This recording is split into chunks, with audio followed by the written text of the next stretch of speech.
This week we head to a near-future London to explore Dirty Bomb, the latest from enemy territory developer Splash Damage. The free-to-play FPS has been in development for a while now, and with the launch of the closed beta, we want to know just how it's shaping up. This is Player Attack.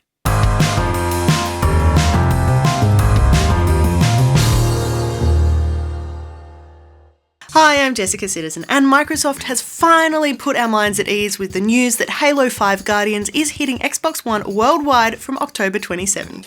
We are asked to determine who is the hunter and who is the hunted as Master Chief faces off against the UNSC's top manhunter, Spartan Locke. The one who was supposed to save us all. But now I must save us. From you. In the lead up to what is assumedly another big reveal at E3 this June, Xbox and 343 Industries is releasing a weekly episodic audio series where a war journalist slowly uncovers bits and pieces about who Master Chief really is, and we're warned that there are two sides to every story. Another game that we've been waiting on has also been teased a little bit more, with EA sharing a teaser for Star Wars Battlefront ahead of this month's Star Wars celebration. This video is set on Hoth and shows off some of the vehicles and ships we'll be using in the game, but there's no actual gameplay just yet.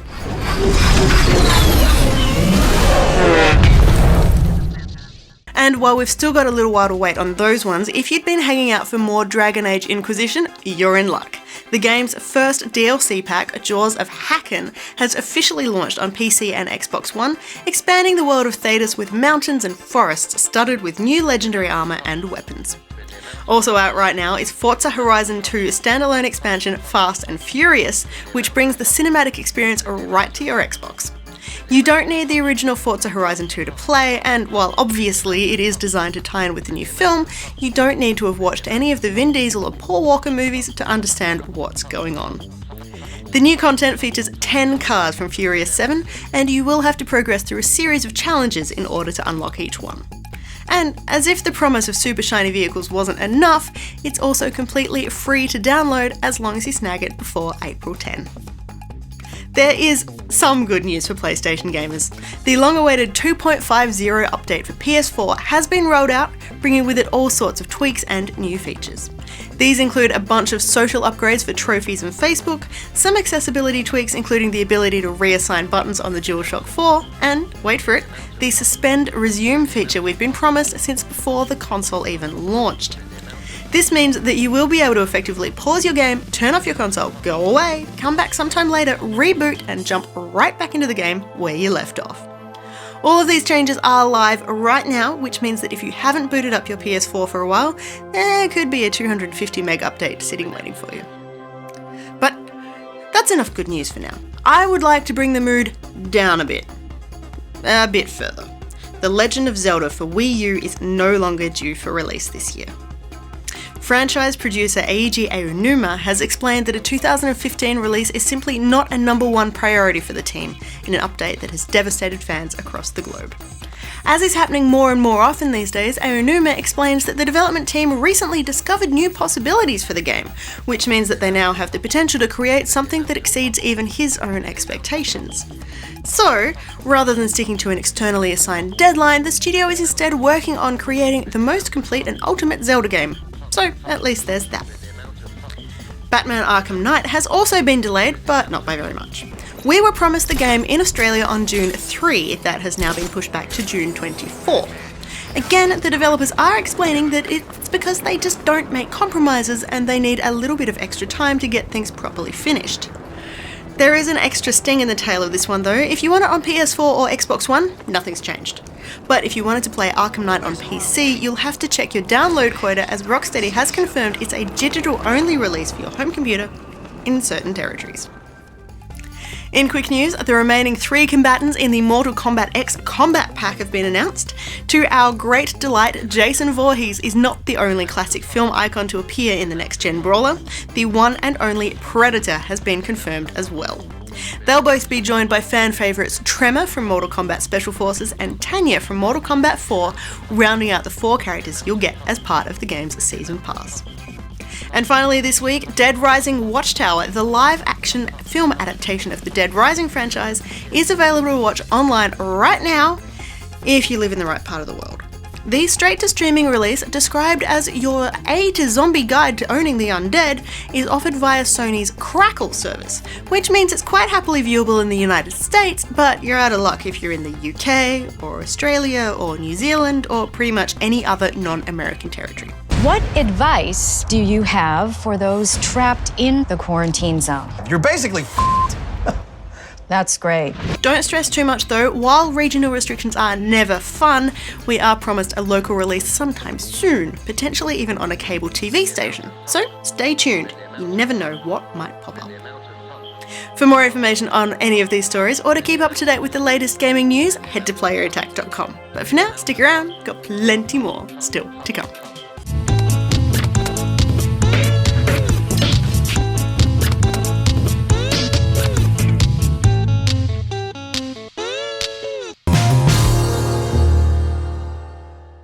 So we are here in sunny San Frag-cisco,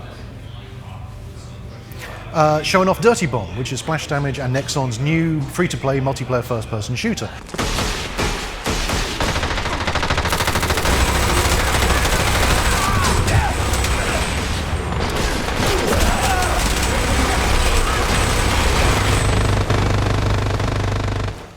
You play as one of a series of mercs. You can take 3 of them into battle, actually. You can need these merc characters, and you run around and you shoot people in the head for money. Sorry, there's no nice way of saying that, is there? So we were originally a mod team. For those of you who don't know what a mod team is, learn. No, essentially we were amateur developers. None of us had any industry experience at all. We just really liked games, and we used to play competitively against each other in clans. That's half the reason we met originally. So the mod we made was called Quake 3 Fortress, and that, I guess, has kind of been a lot of the inspiration behind the games we've made ever since. We were massive fanboys of id Software, because we were modding, obviously, the id engine. And they had invited us out to QuakeCon in 2000. And they gave us basically like 5 machines, and we were basically right in the back of the hall. Like no one would even find us, but we loved it, right? So we installed all our games, and we were trying to usher people up to play the game. I guess they noticed that these guys are not like the normal people. They're a bit kind of mad and a bit obsessive, and so we'd constantly be badgering them, saying, look, we want to go commercial. We need some jobs. We need some work. And eventually, I think they got so bored of us, they introduced us to Activision. And that was pretty much the kind of stepping stone, was Wolfenstein Enemy Territory, which allowed us to move into offices. Because before that, I didn't have any money. I was sleeping on the floor of Paul's house, on a t-shirt bed, because I couldn't afford a mattress. And we kind of we went from there. So we'd kind of slowly upgrade offices. We got one that actually had air conditioning, so that the PCs didn't overheat in the summer. That was crazy.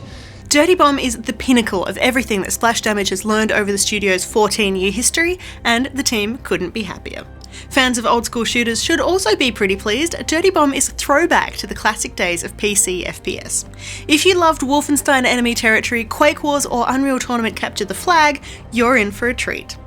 We recently caught up with various members of the Splash Damage team, and lead game designer Neil Alphonso explained why, in a world where games pride themselves on holding your hand, the studio decided to take such a challenging approach for this PC exclusive. Really, I suppose the difference is that's kind of the old school feel that the studio was born on, is like those are the mechanics that sort of our earliest games had. That and the market, is big enough to allow for that, right? Like there's enough middle of the road things, we think anyway. And I don't think we need to compete with them. They're great games and people love them, but we're not necessarily trying to steal players away from that. We just think the gaming world is big enough that there are enough people who want this sort of thing.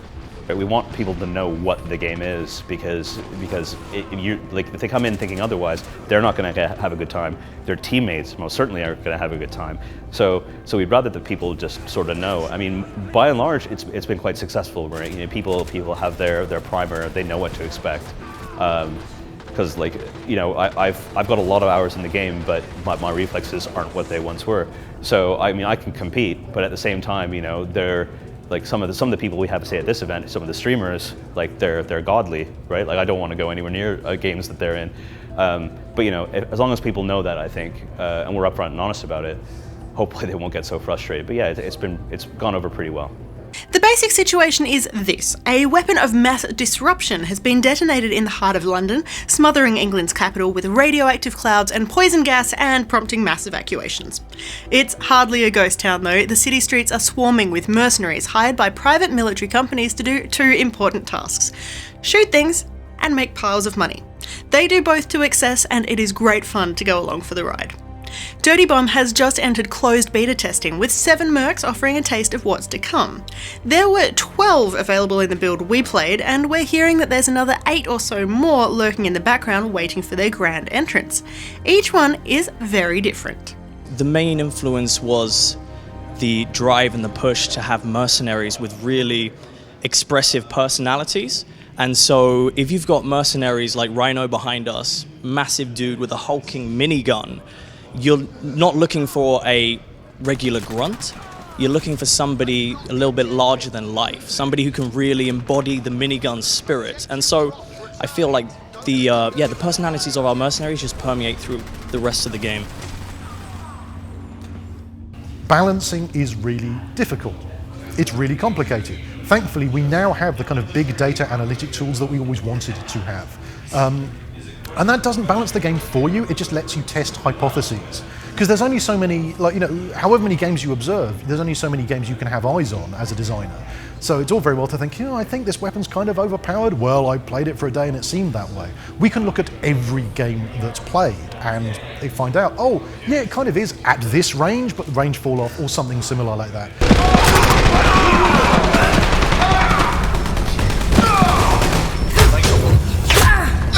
Well, very early on, we decided that we wanted to maintain a distinct silhouette for each of our roles. So we've done away with classes in Dirty Bomb. Everybody can lay C4, everybody can help up teammates, but what we have is we have some roles that slightly overlap. So you do still have medics who have defibrillators, you do still have, you know, your fire supports who can throw ammo and support their teammates, but soldiers will always have, you know, a large mass, a large volume attached to them. Like Rhino has a massive drum mag on his back, Fragger has a humongous backpack covered in grenades, and then you have other things as well, like medics will always have a large patch or an apron somewhere on them. So you just got clearly identifiable areas from character to character, where at any distance you can say, I know who that is, and I know how I'm going to deal with them. Coming up next on Player Attack, we try to figure out whether Dirty Bomb actually has classes or not, and explore just how diverse these mercs really are.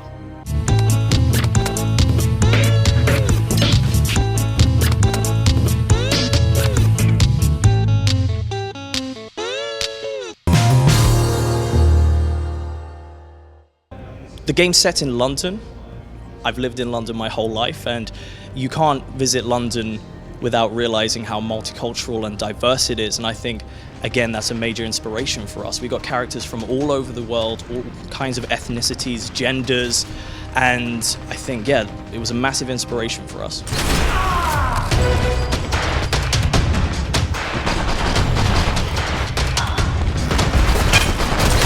We spoke to 4 different Dirty Bomb developers, and each one seemed to have a different opinion on whether or not the game has classes. It certainly doesn't in the way that Brink or Enemy Territory does, but it sort of does in that there are different types of characters. While everyone can do a lot of the same things, lay C4, repair an EV, some mercs can do them faster or better than others. Splash Damage co-founder Rich Jolly explains. Classes, by their very nature, are quite constraining things, right? And if we have a game where we want to be kind of introducing new playstyles and new play roles, then we have to kind of just waver on that scope a little bit. So the mercenaries are very specific to different playstyles, and that enables us to introduce very different gameplay as we introduce new mercenaries, which is very different from our traditional games where we've had like 5 fixed classes and that's it. So it makes for a more interesting game because no one's really done this. We are constantly kind of evolving it, in the shooter space at least. I mean, obviously you've seen it in MOBAs a million times over, and that's definitely been inspiration for us. And it's not just their skill sets that are diverse either. The game's lead writer Ed Stern takes great pride in having helped to craft elaborate, unique histories and personalities for each mercenary. I am straight, white, Western and male. There's lots of stories either about me or made by people who look or sound like me, or both, which is awesome. That's great. Not everyone has that. Not everyone has stories that show them in the world as well. So why on earth would you not have that? It's like, what is it about this? The game is set in 2020. What, suddenly there are only white people in it? That would be crazy and boring. And we've played games which are, only have those people. There's a bunch of different characters coming in. We've got a 50-50 gender split. Not in the game yet. Like, there's 7 characters we're going to go live with, and obviously you can't have complete 50-50 split. Some of the characters aren't quite as far along as others, so they won't be in the game quite yet, but certainly the goal is 50-50. But they've all got to be cool. Like, if one is in there just for the sake of being in there, we have failed. C4 defused.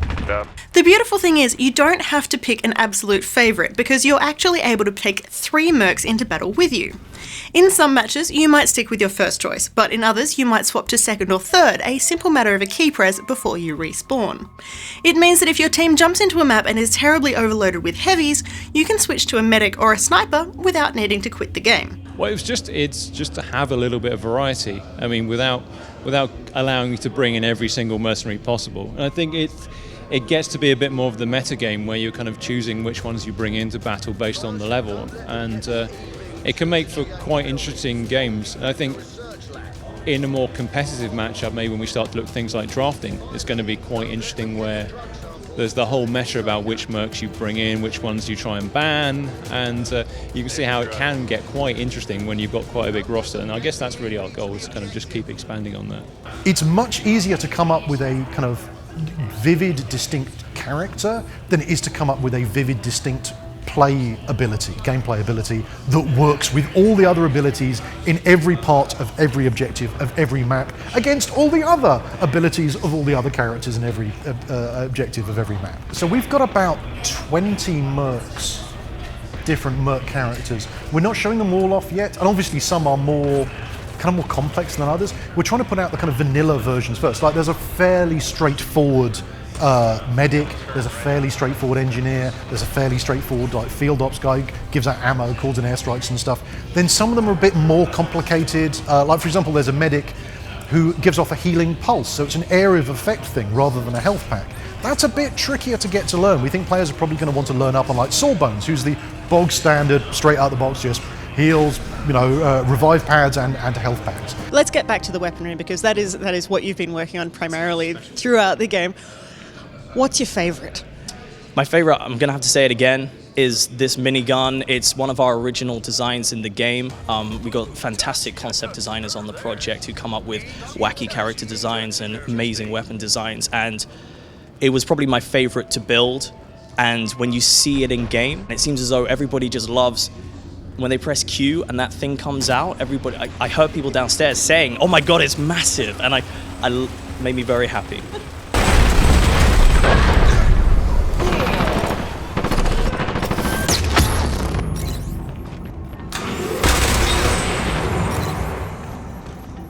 It actually started out as a primary weapon, and then it was decided that it was so cool that it just had to become his ability, and then when it became his ability, it allowed us to tweak some values, and now it's at a really good point where it feels strong, but there's a very clear mechanic behind it, where you're not going to be sniping somebody across the map with it, you're going to be up close and personal.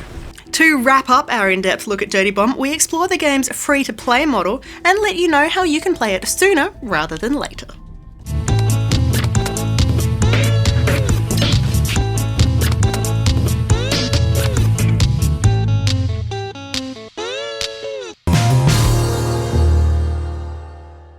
Well, I think about free-to-play, and I guess this goes back to Wolfenstein enemy territory as well. That essentially was a free-to-play game that we didn't monetize. Had we monetized it, I may be on a yacht in Monaco instead, because we had like 20 million downloads for that game. It's crazy. Unfortunately for them, but probably fortunately for us, Splash Damage is not on a yacht in Monaco somewhere. Instead, the team is still working hard making video games. Yes, Dirty Bomb is a free-to-play release, which can strike fear into the hearts of hardcore gamers, but from what we've seen so far, there is nothing to be afraid of. The monetization structure, and there's another scary concept, is simple, and it all hinges on the inclusion of loadout cards. The loadout system essentially allows players to sort of diversify within a merc, right? So you might decide one merc is your favorite, these few are your favorites, So you can then start collecting the cards for those mercs and find different utilities in them. Like the most obvious thing is when you switch weapons. We won't fundamentally change what we won't give like Aura, who starts with a shotgun. She won't get a sniper rifle because then your healing station is going to be away from all your teammates. But it changes quite a bit if she gets an SMG. So it's basically little things to give players, like they'll figure out like which ones are their favorites, which ones which ones they want, which ones they don't want, and hopefully that'll branch out into other aspects of the game. So instead of forcing a player down the path of having to go shotgun with proxy, we wanted to be able to give people side grades. Now that's the key, is that it's a side grade. It's not better or worse, it's just a different way of playing that character. And that in combination with our augments means that you can really tailor each mercenary to your own playstyle. So if you really truly love the design of a character or the story or even their VO, then you can not have to put up with their primary weapon. You can tweak around by trading up cards and finding a setup that you love and is really you. Obviously, loadouts are a very powerful mechanic in the game, so it makes sense that this is where the microtransactions come into play. Cards can drop in crates at the end of each round. Each crate contains a random card. You have no say in its rarity, its contents, or even who it can be applied to.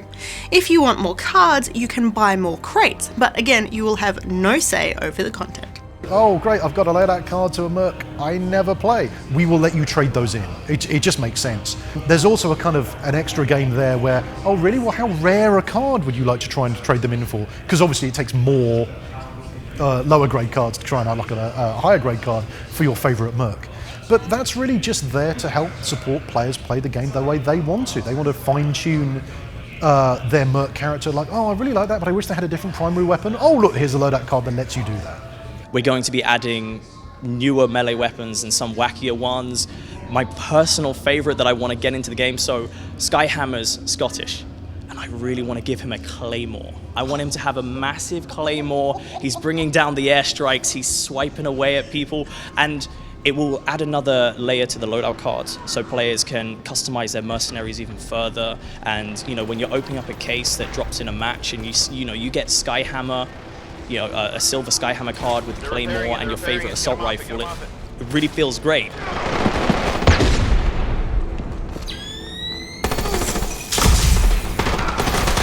Neil explains that the decision to go free-to-play, even though it was made early on, meant that the team had to stop and reassess what it was doing with Dirty Bomb. Because it has to be a marriage, right? We couldn't just really tack it on.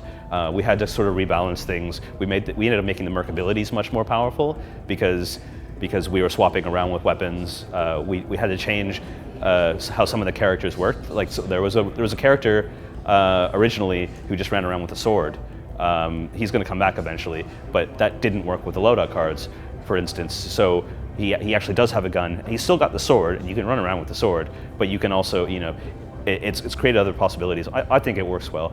I mean, Nexon have such a wealth of free-to-play experience. I mean, and we've learned so much from working with them that they've enabled us to get to the stage we are now. The great thing about free-to-play is it opens up your game to the widest possible audience. Anyone can come in and play. There's no barrier to entry. There's no kind of money you've got to put down up front.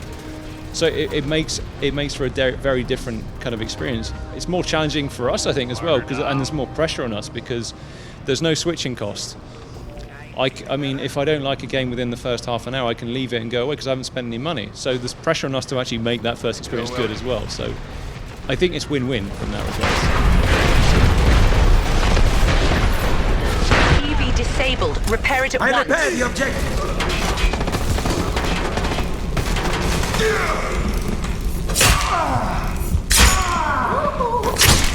Dirty Bomb has just launched its closed beta test, which means you finally get a chance to play it. Splash Damage and Nexon are giving away keys, but if you would rather not risk missing out, there is an easier way.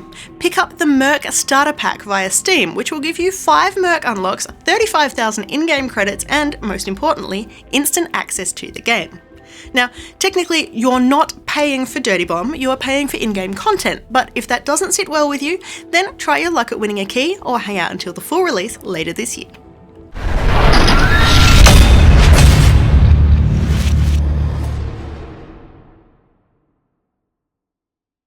And that's about it for this edition of Player Attack. Thanks for watching.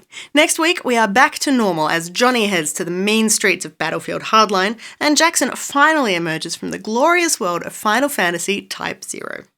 In the meantime, you can catch us on playerattack.com. We are on Facebook, YouTube, and Twitter. And if you've got something you want to say, send us an email, mailbox@playerattack.com, or just hop on our forums. Till next week, I'm Jessica Citizen, and this is Player Attack.